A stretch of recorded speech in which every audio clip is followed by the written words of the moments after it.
জয় হিন্দ বন্ধুরা। একটা দেশের কিছু মানুষ যে এতটাও নিচে নামতে পারে সেটা কিন্তু বাংলাদেশের দিকে না তাকালে আমরা কেউই জানতে পারতাম না।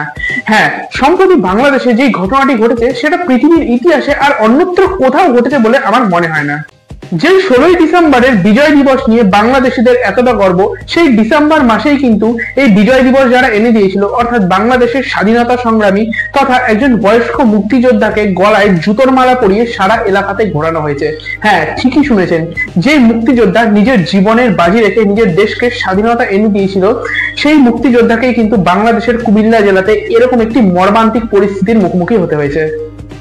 এই বয়স্ক মুক্তিযোদ্ধার নাম আব্দুল হাই কানু, যিনি বাংলাদেশের একটি সংবাদ মাধ্যমকে জানান যে এত বড় অপমান সহ্য করার পরেও নাকি মামলা করে বিচার চেয়ে কিছুই হবে না। এবং তিনি এও জানান যে তার সঙ্গে এই ধরনের বর্বর আচরণ যারা করেছে তারা নাকি প্রত্যেকেই জামাতে ইসলামের সদস্য।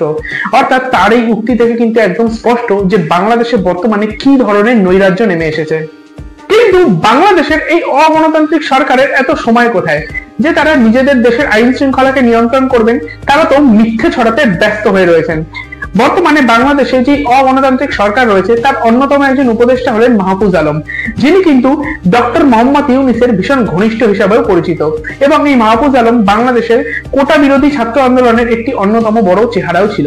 কিন্তু বর্তমানে তার একটি মিথ্যাচারের জন্য কিন্তু বাংলাদেশকে কড়াভাবে সতর্কবার্তা জানিয়ে ভারত বলে দিয়েছে যে বাংলাদেশ যেন নিজের শব্দ চয়নে নিয়ন্ত্রণ রাখে। বর্তমান বাংলাদেশ সরকারের অংশ এই মাহফুজ আলম সোশ্যাল মিডিয়াতে একটি পোস্ট করেছিলেন। সেখানে তিনি দেখিয়েছিলেন যে ভারতবর্ষের 3টি রাজ্য, পশ্চিমবঙ্গ, অসম এবং ত্রিপুরা, ভারতবর্ষের এই 3টি রাজ্য নাকি বাংলাদেশের অংশ। এবং এটা দেখেই রীতিমতো ক্ষিপ্ত হয়ে যায় ভারত সরকার।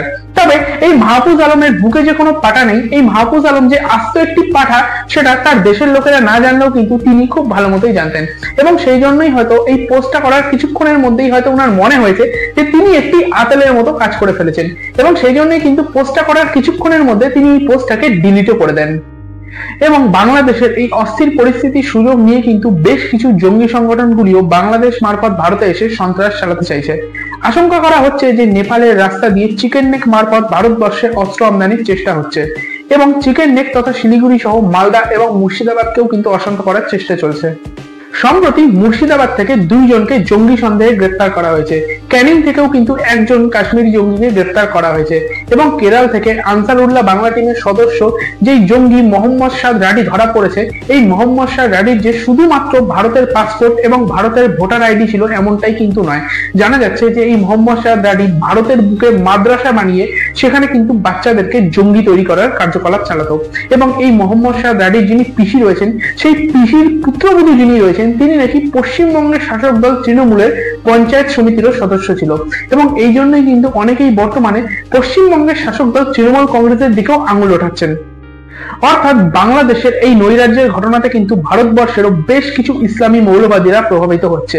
এবং বর্তমানে বাংলাদেশের মুখ সারা পৃথিবীর কাছে এতটাই কালো হয়ে গিয়েছে যে এবার কিন্তু প্রতিবেশী ভারতের পর আমেরিকার জাতীয় নিরাপত্তা উপদেষ্টা জ্যাক সুলিভান তিনি মোহাম্মদ ইউনূসকে ফোন করে সংখ্যালঘু নিরাপত্তার বিষয়টিকে নিশ্চিত করার নির্দেশ দিয়েছেন। এবং এর পাশাপাশি জাতি ধর্ম নির্বিশেষে নিরপেক্ষতা এবং মানবাধিকারকে রক্ষা করারও কথা বলেছেন। কিন্তু সারা পৃথিবীর কাছে এতটা অপমানিত হওয়ার পরেও কিন্তু নিজের দেশের আইন শৃঙ্খলা এবং নিজের দেশের মূল্যবৃদ্ধিকে নিয়ন্ত্রণ করার চেষ্টা না করে নির্লজ্জ মোহাম্মদ ইউনূসের সরকার ভারতের কাছে শেখ হাসিনাকে ফেরত চেয়ে একটি অফিসিয়ালি চিঠি পাঠিয়েছে। যেখানে বর্তমানে বাংলাদেশে এত সমস্যা রয়েছে, বাংলাদেশের অভ্যন্তরীণ হিংসার পাশাপাশি দারিদ্রতাও কিন্তু আগের তুলনায় বর্তমানে বহু গুণ বেড়ে গিয়েছে, তারপরেও কিন্তু তারা সেগুলো কোনো সমস্যার সমাধানের দিকে না তাকিয়ে শুধুমাত্র 75 ঊর্ধ্ব বয়সী একজন মহিলার পেছনেই পড়ে রয়েছে। এবং এর পাশাপাশি তারা পাকিস্তানের সঙ্গে মিত্রতাকে আরো দৃঢ় করার প্রচেষ্টা চালিয়ে যাচ্ছে। এমনি কিন্তু আপেটা খেতে খেতে বাংলাদেশি মিয়াদের বুদ্ধি হাঁটুতে চলে গিয়েছে। এবং বাকি বেঁচে থাকা বুদ্ধি দিয়ে যাতে তারা ভাবা প্র্যাকটিস করে বাংলাদেশের স্বৈরাচারী এবং অগণতান্ত্রিক সরকারের ব্যর্থতা না চিনতে পারে, সেই জন্যই কিন্তু বাংলাদেশিদের থালায় ভাতের জোগান না দিতে পারলেও তাদেরকে ক্রমাগত সাম্প্রদায়িক বিষের জোগান দিয়ে চলেছে এই স্বৈরাচারী মোহাম্মদ ইউনূসের সরকার। বাংলাদেশ হয়তো নিজেদের 71-এর অতীত এবং ভারতের অবদানের কথা অস্বীকার করে পাকিস্তানের সঙ্গে বন্ধুত্বকে দৃঢ় করতে চাইছে। কিন্তু পাকিস্তান হয়তো চাইছে পুনরায় বাংলাদেশকে গিলে খেতে, পুনরায় অখণ্ড পাকিস্তানকে পুনরুদ্ধার করে বাংলাদেশিদেরকে তাদের নিজেদের দেশেই দ্বিতীয় শ্রেণীর নাগরিক বানিয়ে রাখতে। আজকের এই ভিডিওটি কেমন লাগলো সেটা আমাকে কমেন্ট করে অবশ্যই জানাবেন। ভালো লাগলে একটি লাইক অবশ্যই করে দেবেন এবং ভিডিওতে বলা কথাগুলি যদি আপনাদের গুরুত্বপূর্ণ বলে মনে হয় তাহলে এই ভিডিওটিকে আপনার সকল আপনজন এবং আপনার সকল পরিচিত, বিশেষত আপনার সকল বাংলাদেশি বন্ধুদের মধ্যে কিন্তু অবশ্যই শেয়ার করে দেবেন। এবং আমাকে সমর্থন করার জন্য আমার এই চ্যানেলটিকে যদি আপনি এখনো সাবস্ক্রাইব না করে থাকেন তাহলে এই মুহূর্তে আমার এই চ্যানেলটিকে সাবস্ক্রাইব করে নেবেন। দেখা হবে অন্য একটি ভিডিওতে, ততক্ষণ সুস্থ থাকবেন, ভালো থাকবেন।